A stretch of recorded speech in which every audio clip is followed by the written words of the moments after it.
Mood is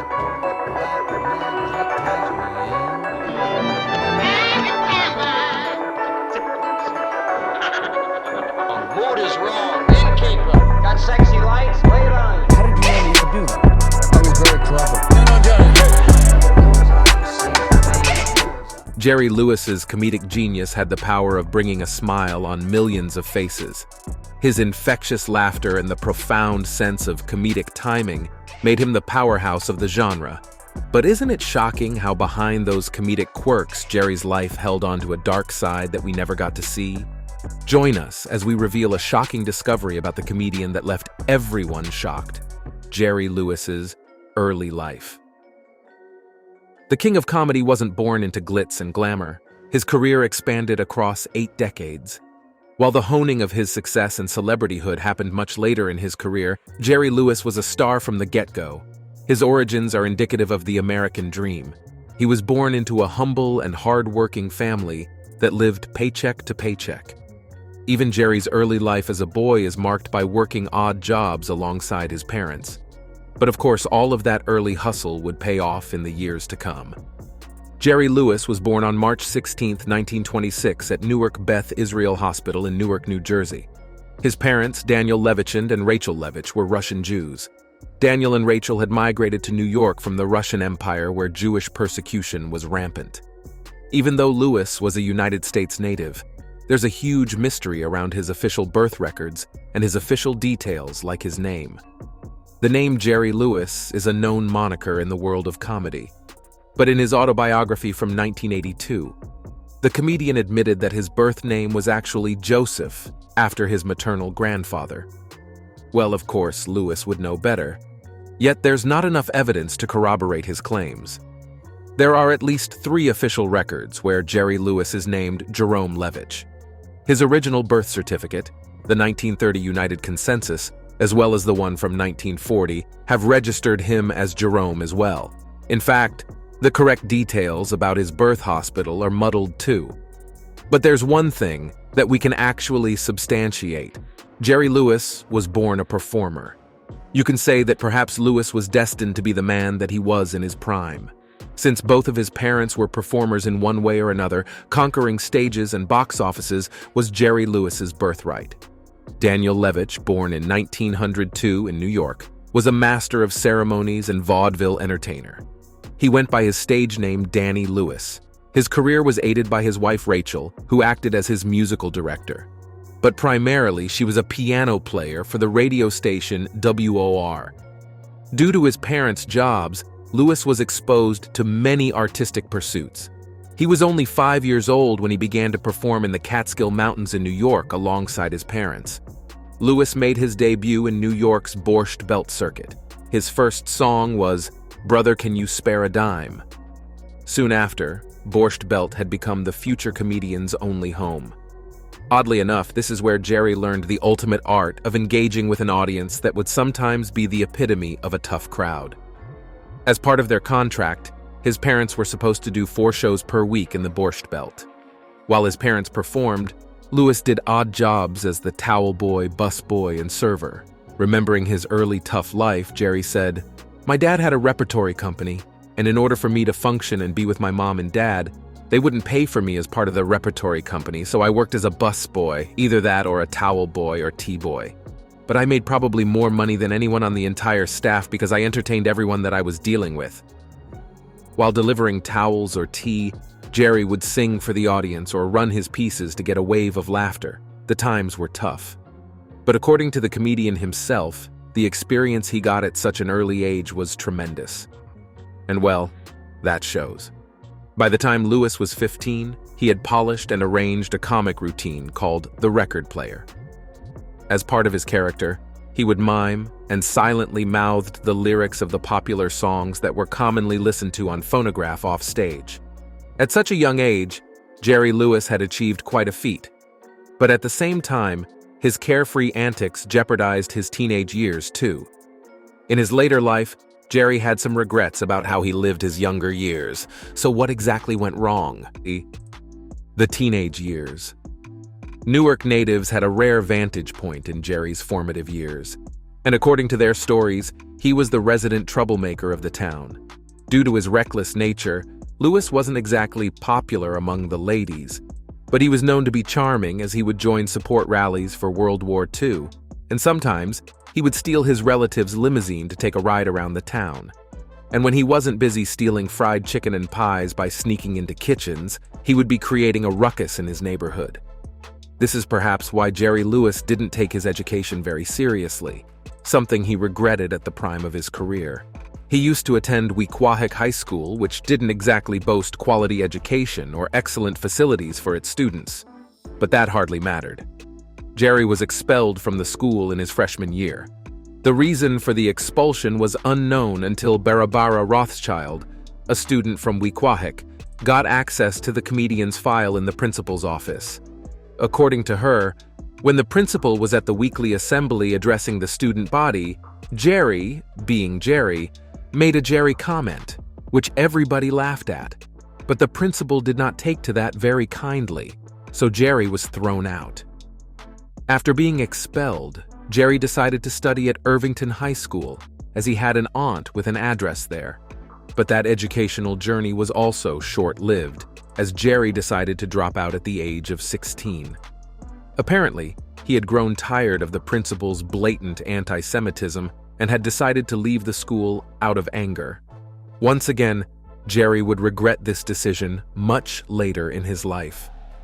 This was also the time when the comedian really struggled to make something out of his career.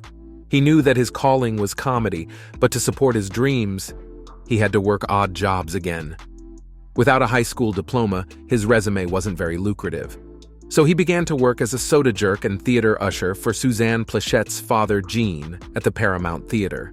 For a brief moment, he also worked as a shipping clerk in a hat factory. At the same time, Jerry was pursuing a career in comedy, but his trajectory had hit quite a few speed bumps. His first big upset came very early into his career, which almost made him quit comedy. While working his jobs, Jerry was known to dress up in a drape jacket and pegged pants to visit the offices of booking agents who had all the means to offer him a gig. After a lot of hustling and waiting around in shoddy offices, he landed himself a slot at a burlesque house in Buffalo. However, his first show fell flat for the audience. Before he could even start his gig, the crowd hooted him off the stage. Instead of applause, Jerry Lewis heard the waves of Bring on the Broads. The failure of his first show really traumatized the budding artist who had nothing else to fall back on, so he was ready to give up once and for all. However, Jerry was encouraged to keep going by Max Coleman. Max was a veteran burlesque comedian on the Strip who had made a name for himself. Even though his success was marginal, for Jerry Lewis, he was nothing short of a hero. Coleman had previously worked with Jerry's father, so he knew the talent of the young boy very well. When he saw Jerry being very disheartened, he went up to him and told him, "If you're quitting, you're no son of Danny Lewis." That was all the spark that Jerry needed to start doing comedy again. Lewis began to look for gigs in the Borscht Belt. His small but pivotal breakthrough came in the following summer. Luckily for him, Irving Kay, a veteran comedian from the same area, took note of Lewis's mime act at Brown's Hotel in Loch Sheldrake, New York. During the show, the audience was entirely hooked to Lewis's act. That impressed Kay so much that he offered his managerial services to the budding comedian. At the same time, he became Lewis's guardian too. The comedian started to book more performances in the Borscht Belt. And that's when he felt the calling to enlist himself in World War II. The cause was very special for Lewis, who had grown up in a Jewish household. His parents had to flee persecution years ago, and that experience meant everything to the comedian. However, his draft into the military was rejected because of a heart murmur. Jerry was clearly disappointed. But the fact that he couldn't enlist in the military opened new horizons for his career. If he had been drafted, he wouldn't have ever met his collaborative partner, and the world wouldn't have witnessed one of the most iconic duos in the history of comedy. We're, of course, referring to his partnership with Dean Martin, which would change the course of comedy forever. So how did the duo meet in the first place? Meeting with Dean Martin. The year was 1946, when Jerry was performing at the 500 Club in Atlantic City. Suddenly, a performer quit before the show had even begun. The club was desperate to fill the slot, and that's when Jerry suggested Dean Martin as a replacement. It's true that the duo had worked together before at the Glass Hat in New York, but this would be the moment when they would realize their potential as a duo. At that time, Jerry was 19 while Martin was 27. The plan was to conduct an experimentation phase of improvisation. According to National Public Radio, they started out performing separately but were soon ad-libbing together, improvising insults and jokes, squirting seltzer water, hurling bunches of celery, and creating a general atmosphere of zaniness. In this dynamic of Martin and Lewis, the former worked as the straight man to the ad-libbed improvisational segments that they had planned. Their group had worked out so well that they began to perform as a duo rather than individually. Gradually, the duo had earned popularity among the club bookers as well.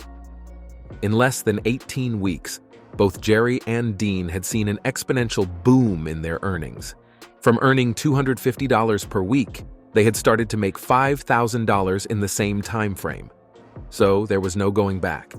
A simple case of an entertainer quitting had forged a partnership that would last a decade and would turn both the comedians into household names. Soon enough, Martin and Lewis got their first radio show, which was encouraged by their popularity in nightclubs. Their television debut came at Columbia Broadcasting System, Toast of the Town. But the best was yet to come. A chance encounter between the duo and movie producer Hal Wallace would change the trajectory of their career. Wallace saw them performing at the Copacabana in New York City, and he knew their natural flair on stage would be very picturesque. He signed the duo to a movie contract with Paramount Pictures, and their debut film, My Friend Irma, came out in 1949. Needless to say, the film was a hit. A prominent New York Times critic, Bosley Crowther, raved about Jerry's performance in the movie, citing him as the funniest thing in the picture. While the movie was an overall success, it was clear that Jerry had that comedic flair over Martin. During this time, the duo hadn't shown an edge of being competitive. However, it was clear that when it came down to selecting the best of the duo, the most obvious choice was Jerry Lewis. A year later, the duo also appeared in the sequel of their first film, titled My Friend Irma Goes West. For the next decade, Martin and Lewis appeared in 16 mega hits that were both commercially and critically acclaimed. During this phase, the duo had become mainstream to the point that Detective Comics started their own series, The Adventures of Dean Martin and Jerry Lewis, detailing the comedians' strides as extraordinary performers. After the duo's tragic breakup, the series was renamed The Adventure of Jerry Lewis, once again attesting to the comedian's popularity that was far more widespread than Dean Martin's. In 1956, Lewis and Martin starred in their last film, Hollywood or Bust. On July 25th of the same year, the duo performed their final show at the Copacabana, exactly a decade from the day when they had started their collaborative venture. The affair was emotionally nerve-wracking. After the breakup, Jerry Lewis famously said that he finally understood how an amputee must feel. Yet, shockingly, Dean Martin seemed to appear cool about the breakup, and that sort of sentiment had made Jerry quite upset. There's a lot of speculation about why the group had decided to part ways. For the most part, Dean's friends and his family were encouraging him to go solo, as Jerry was seemingly taking control of their group, the creative direction, and their future plans. When Jerry, who idealized his partner to no end, came to know about this, he felt shocked and betrayed. After that, the tensions between Martin and Lewis made it very uncomfortable for them to work together. As a mutual decision, they decided to put an end to the historic collaboration of 10 years. As per Jerry's account, outsiders had played a pivotal role in souring their relationship. While talking about the infamous split, he said, "Someone said to Dean, 'You don't need him? Why don't you just sing and do films yourself?' And I was getting poisoned as well. What do you need him for?" I hated him for allowing the split to happen. He hated me for allowing the split to happen. As soon as the duo was done with their final show, they stopped speaking to each other. The silence would continue for the next 20 years, until Frank Sinatra brought the duo together for Jerry's 1976 Muscular Dystrophy Association telethon. A year later, Dean's son, Dean Martin Jr., passed away in a plane crash. Growing up, Dean Jr. and Jerry were close friends. His death brought the two former partners together. After that, the duo stayed close until Dean passed away from cancer in 1995. There's no doubt that both Martin and Lewis were a force to be reckoned with. However, despite a high-profile breakup, Jerry continued with his solo career and made significant strides that were incomparable to the accomplishments of his former partner. Here's how Jerry Lewis made his name without the shadow of Dean Martin. Jerry Lewis's solo career. After parting ways with Dean, Jerry also started to take his musical career seriously.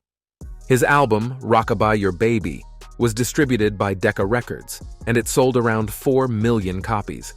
By that time, Jerry had become a Hollywood icon. He plunged into bigger projects like acting, directing, producing, and screenwriting. Most famously, Lewis signed a contract with Paramount for film production that amounted to a payment of $10 million plus 60% of the profit for 14 films. The contract was spread across 7 years, and it came to be known as the biggest single transaction in the history of Hollywood for the exclusive service of one megastar. Later on, Jerry would move to Columbia Pictures, 20th Century Fox, then to United Artists, and then finally, Warner Brothers.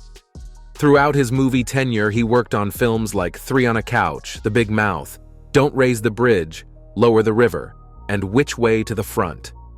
After working for several years on movies exclusively, Jerry decided to take a well-deserved break. Upon his return in 1981, he worked on Hardly Working. According to news reports, Jerry then started to work with the high-profile members of the Hollywood community. He worked on Martin Scorsese's The King of Comedy, Robert De Niro's Arizona Dream, and Johnny Depp's Funny Bones. However, his success wasn't only limited to the big screen. Jerry made several television dramatic appearances too. You might remember him from American Broadcasting Company's Fight for Life from 1987. Most importantly, he appeared in 5 episodes of the critically acclaimed show on Columbia Broadcasting System, Wise Guys, and then later on an episode of the Emmy-winning National Broadcasting Company show Law & Order Special Victims Unit from 2006. But then why stop there? Jerry had a lifelong dream of making his name on Broadway too. In 1995, he starred on Broadway in the successful revival iteration of Damn Yankees. He had played the role of Applegate, and the production continued for 6 months. His Broadway career skyrocketed with his 185 standing room performances in the show. He went on a tour with the show, and in the second year of their production, the tour broke major attendance records for any traveling Broadway show. Ecstatic, Jerry also toured with the production for 2 months in London in 1997. He also took a shot at his literary career when he published a book on his days with Dean Martin, alongside James Kaplan in 2005. The book titled Dean and Me, a love story, went on to become a New York Times bestseller. All in all, it seems like Jerry Lewis had conquered it all. He survived the turbulent days of his comedy career, and then effortlessly conquered Hollywood too. Everyone knew and adored Jerry Lewis, but behind his shining success there was a man that we probably didn't know much about. Lewis had earned his reputation of being a family man, but his death would change that image for once and all. The startling message found in Jerry's will would leave his family dumbfounded. But before that, how did Jerry Lewis fare as a family man? A family man. During the apex of his career, Jerry was appreciated for being one of the most glamorous men in the comedy industry while maintaining his marriage with Patty Palmer. The couple had gotten married in 1994, and by the looks of it, it seemed like a happy marriage. Jerry had 6 sons with Patty, out of which 5 were biological. Gary, Scott, Christopher, Ananthi, and Joseph were the couple's biological children, whereas Ronald was adopted. Jerry's family seemed picture perfect. He was known for his love of children and was always friendly and kind towards them. He also seemed madly in love with Patty, but then it turns out his marriage was nothing but a facade. You see, Jerry Lewis had a knack of cheating on his wife. While he was super secretive about his pursuits, he started to care less at the height of his career. 3 decades into the marriage, he began to openly talk about his several extramarital affairs, as well as his stories of infidelity with high-profile celebrities like Marilyn Monroe and Marlene Dietrich. The coveted stories of these affairs were exposed much later, but the media was generally aware of Jerry's pursuits that weren't with his wife. After being married to Jerry for 35 years, Patty decided to file for a divorce, as she had gotten tired of her husband's infidelity and extravagant lifestyle.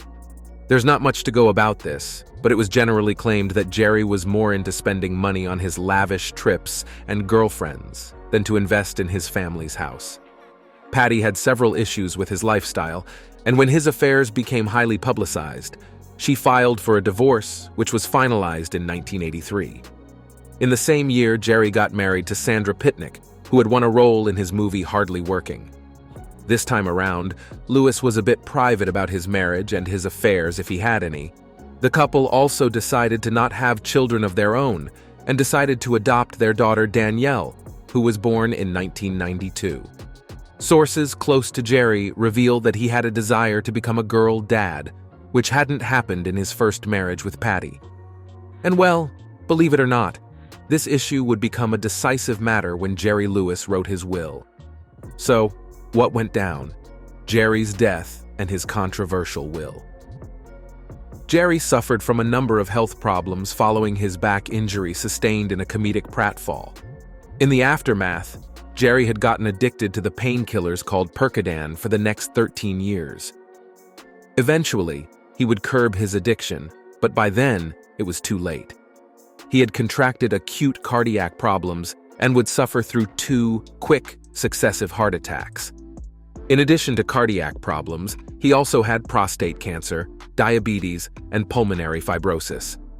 These medical conditions had cut Jerry's career shorter than expected. He was hospitalized during his tours multiple times. In 2012, after going through intensive therapy, Jerry decided to return to the stage. However, once again, the tour was cut short when the comedian collapsed because of low blood sugar. He was instantly taken to the hospital where he was given emergency treatment. While Jerry had a desire to complete the tour and fulfill his obligations, his health didn't allow him to do so. After that, the king of comedy didn't fully recover and didn't take on demanding professional commitments either. In 2016, Jerry confirmed that he had no plans to return to the big screen due to his old age and illnesses. He also confessed that he was scared of dying, as he would have to leave Sandra and Danielle behind. A year later, on August 20th, Jerry Lewis passed away in his Las Vegas home. He was 91 years old. As soon as the news made it to the media, the entire world remembered him for his incomparable achievements that had defined comedy forever. But at the same time, his death had stirred a controversy that would reveal a dark, brutal side of Jerry Lewis. In his famous will, he had disinherited his first wife, Patty, and his 6 sons. He left all of his assets and property to his second wife and adopted daughter. The actor's will read, "I have deliberately excluded Gary, Ronald, Anthony, Christopher, Scott, and Joseph and their heirs from my will, and they will never be entitled to any part of my inheritance." This is when Jerry's older son, Gary, revealed that his father was an abusive man who neglected his sons because he had always wanted a daughter. And when Patty's last pregnancy had also given him a son, namely Joseph, Jerry couldn't tolerate his own children. Gary and Anthony told the news reporters that their family was aware of how the comedian had a habit of beating his sons with a belt. Whenever he visited home, his children would try to hide from him. In Anthony's own words, "When he would come home, my mother would shout from downstairs, 'Your father is home,' and we would freeze in fear." We could never predict his behavior for the current day, but it was the emotional abuse that got the worst of them. In particular, Joseph was the target of his father's physical and emotional abuse, considering he was the youngest of them all. As a result, his state spiraled so badly that he became an addict. He lost his home, lived on the streets, and ate from soup kitchens. Even then, Jerry refused to spend money to put his son in rehab and ultimately save his life. Sadly, Joseph passed away from a drug overdose. And according to Gary, their dad refused to pay for the funeral as well. The plight of Jerry's children started to do the rounds at news outlets, as well as on social media right after his death. Needless to say, everyone was shocked. Over the course of his career, Jerry had medically adopted many kids coping with muscular dystrophy. He had spent millions of dollars taking care of these children while ignoring his own sons, particularly Joseph. After Joseph's death, Gary publicly lashed out at his father for allowing his brother to be homeless while he lived an extravagant life with his second wife and daughter. According to Gary, his brother's drug problem was directly tied to his father's treatment of him as a child. He had tried to repair his relationship with his dad, but Jerry had pushed them away. In a statement, Gary said his brother didn't die because of drugs, but his broken heart. It's hard to understand why Lewis had mistreated his sons, as he hardly ever talked about them. But he was clearly making a point about disinheriting his sons and their children because he had made a will. By making a will, he was giving public access to the information on how the asset distribution would look after his death. He could have chosen to make a trust instead of a will. The information about the trust isn't in the public domain, so he could have handled his private matters discreetly. But he chose not to. According to Gary and Anthony, it was their dad's spiteful move to embarrass their family further, in particular their mother. We do not know why Jerry had made his feelings about his sons a public affair. He didn't comment on it ever, so we don't know his side of affairs. At the time of his death, Jerry's net worth was $50 million. The entirety of it went to his wife of 34 years, Sandra, and his daughter, Danielle. With this move, Jerry Lewis left his name tainted and a subject of controversy. However, his name in the world of comedy lives on. Thanks for watching, and we'll see you in the next one.